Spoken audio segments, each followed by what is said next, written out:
Alrighty, we'll go into questions for the student athletes. We'll start, and we'll start in the room. Tim, what was the reaction when you saw you were going to be playing against the team that eliminated you a year ago? Just excited. I mean, we were just excited to be able to get the chance to keep playing, and it wasn't a huge deal to us who we have to play. We're just excited to keep the season going and play well against whoever we play. What do you remember from that trip, other than the results? They're a good baseball team. They have a good baseball program there, and I think it's they may have lost a couple players that they had last year, but they're still a very good baseball team, and but so are we. So it's going to be a good matchup, and we're excited to play tomorrow. Dylan, what have you seen looking at film or video of Arizona's lineup? What concerns I actually haven't looked yet. I'll actually look tonight while I'm doing it. Do you know anything about them, like from on paper or anything, or? I try not to get too much involved with it. I just want to go out there and just know that my stuff's going to play if I do it right. How nervous was Monday morning? It was pretty nervous-ing. But it was a cool thing to have our name called up there.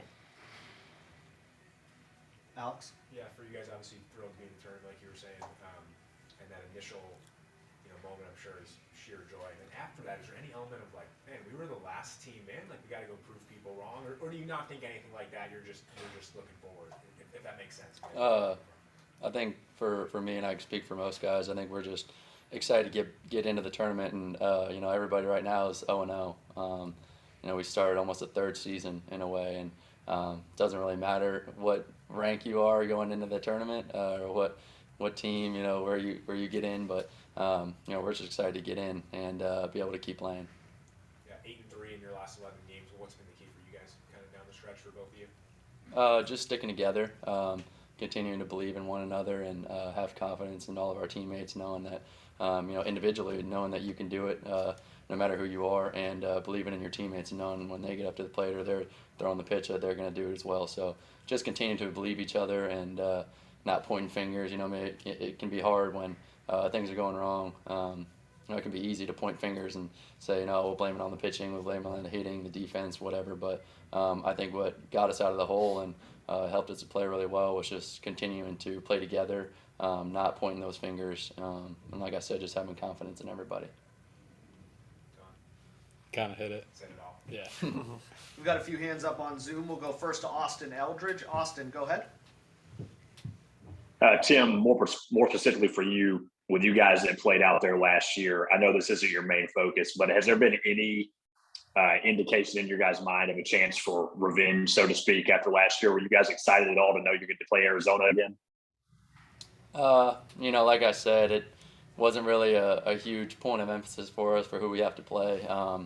We're just excited to play, given the opportunity to play in the postseason and play some good postseason baseball.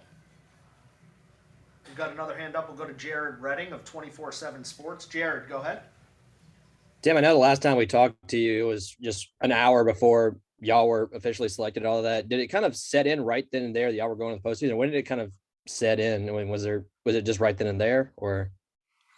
It set in the second we saw our name on the screen. We got pretty hyped in the room we were watching it in, and it was just a really cool moment. But right after that, we got in our heads, hey, it's time to go play. It was an exciting moment to get in, but now we get to go play some more baseball.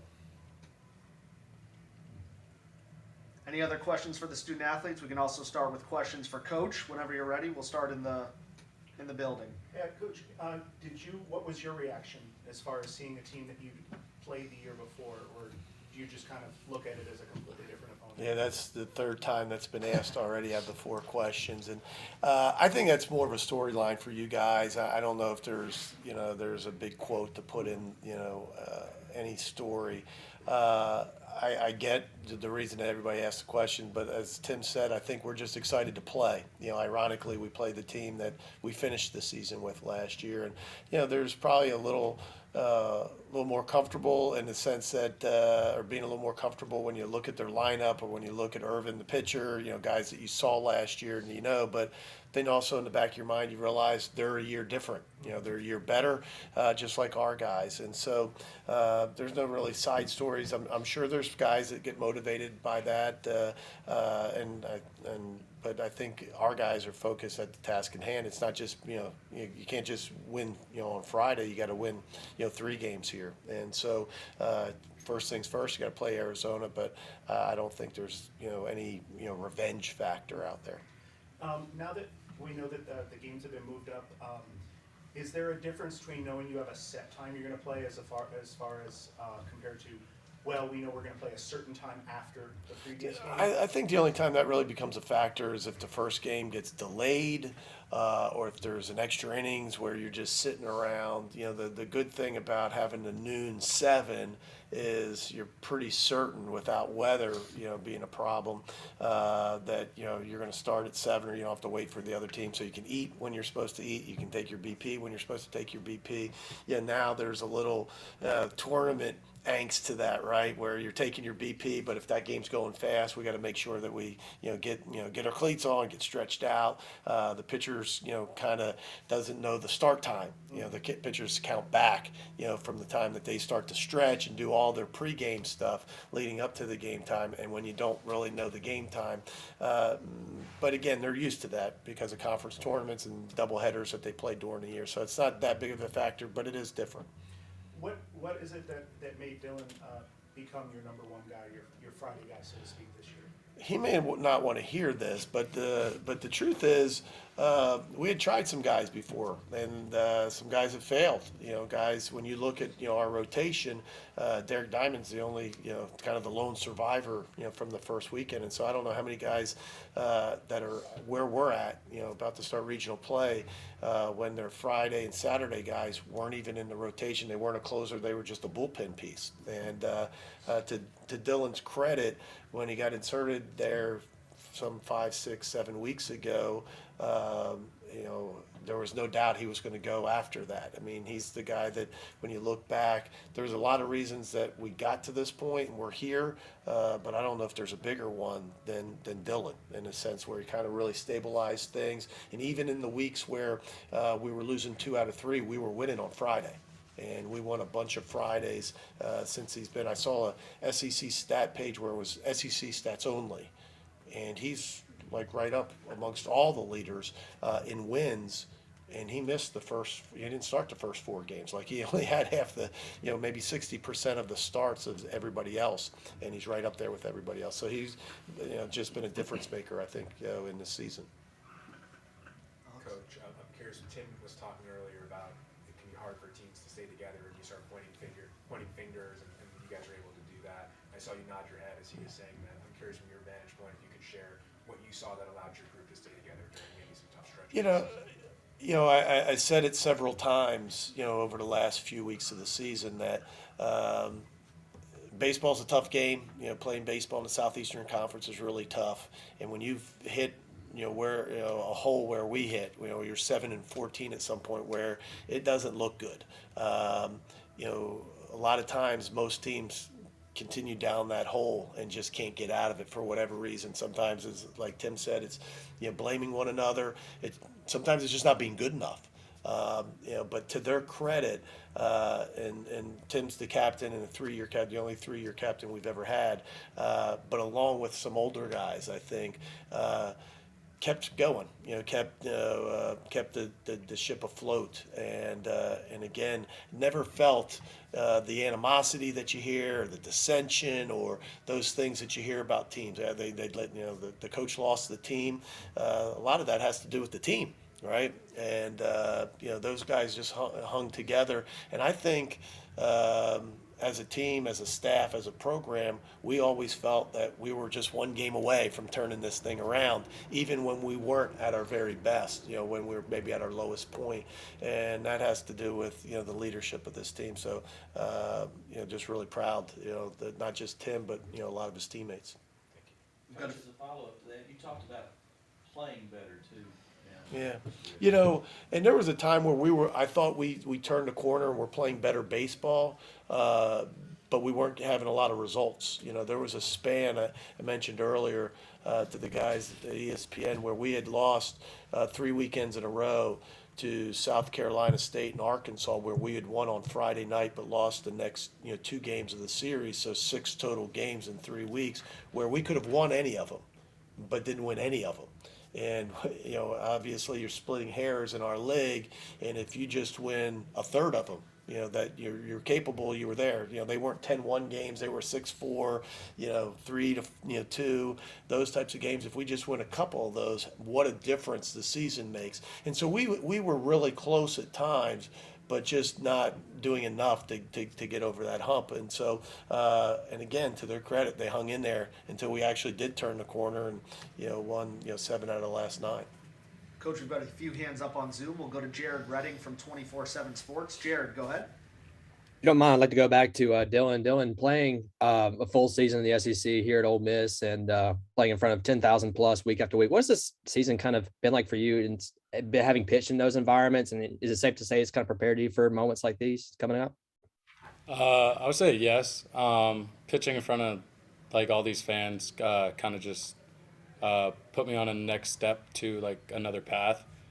Just because like I've gotten more comfortable in that role, seeing all the fans like throwing at Arkansas, South Carolina, throwing at home. It's kind of just prepared me for this point. We'll go next to Chris Muller from the Rebel Walk. Chris, go ahead. Tim, you talked about the excitement of Selection Monday.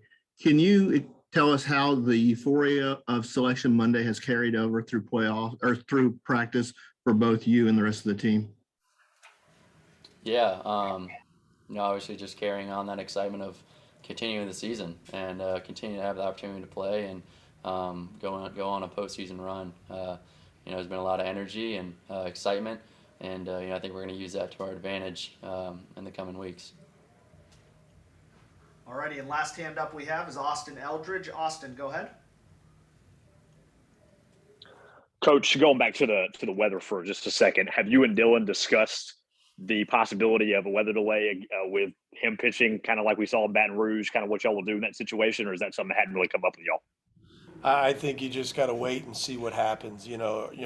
Certainly the hope is that once you start the game, that there's a big enough window that you don't, as they would say, burn a pitcher and you run a guy out for a couple innings, a starter. Either team, not just Ole Miss, but any team that plays, and then end up having a delay to where that guy can't be used again, or that game's pushed to the next day. So. Fortunately for us, as Dylan said, baseball in our league, has prepared you. So, we've had that, situation, as you know, in Baton Rouge, where he had pitched a couple innings and bounced back the next day and was able to pitch. But to look forward, we don't know what's going to happen and how long of a delay. The good thing about Baton Rouge is, we're playing, about 12 hours later, and so we'll just have to see, what these circumstances are. But hopefully we'll get them both in. All right, guys, we've got 2 quick ones. I apologize. Jared Redding, we'll go back to you, and then we'll wrap up with John Sokoloff. So, Jared, go ahead. I guess Coach or Tim could answer this, but Tim, I believe this is going to be your 3rd postseason where weather, was an element or is going to be an element coming up, especially with weather coming in this weekend. What's your routine, especially during those long pauses of, playing baseball and then something happens and then going again just in the dugout or clubhouse or whatnot? It's really just staying ready. We don't know, if the rain could start early and we get delayed at the start of the game, or if it's in the middle of the game or whatever. But Coach always tells us to just be ready to play when the whistle starts. So we're just gonna be ready from whenever the game starts. And if we go into a delay, you just stay ready, stay focused, and just get ready to keep playing. So, yeah. All right, guys, we'll wrap up with John Sokoloff. John, go ahead. Hey, Mike, this one's for you, but I mean, you were talking about that stretch of when you guys were 7-14. I hate how you guys stayed afloat. Big reason for that. A lot of bullpen arms were incredibly reliable down that stretch. I mean, how confident are you in those bullpen arms in the postseason? What have you kind of seen from those guys over that stretch? No, we feel good, and there's been spans, not just at the end, but at the very beginning where we pitched it well, and we pitched it really well, out of the bullpen at the beginning of the year, when we got off to such a great start. One of the reasons was the bullpen was so strong. As you remember, John, that, we talked about it and answered a lot of questions that, man, if we can figure out the rotation, if the coach doesn't screw it up too much, right? If we can figure out the rotation, the bullpen seems to be pretty solid. And so it certainly was a difference for us down the stretch. I read some stat, about what the ERA was, for the bullpen and what it's been the last, few weeks. And especially when you get to tournament play, I think, the bullpen becomes super significant because, those guys have to pitch, multiple times. A lot of times in weekends, they, maybe a guy or two does that, but, in tournament play, sometimes, that's going to be asked from several guys. And so it's good news for us as our bullpen has been strong down the stretch. Coach, gentlemen, thank you very much for joining us today, and good luck this weekend in the Coral Gables Regional. Thanks again. Thank you.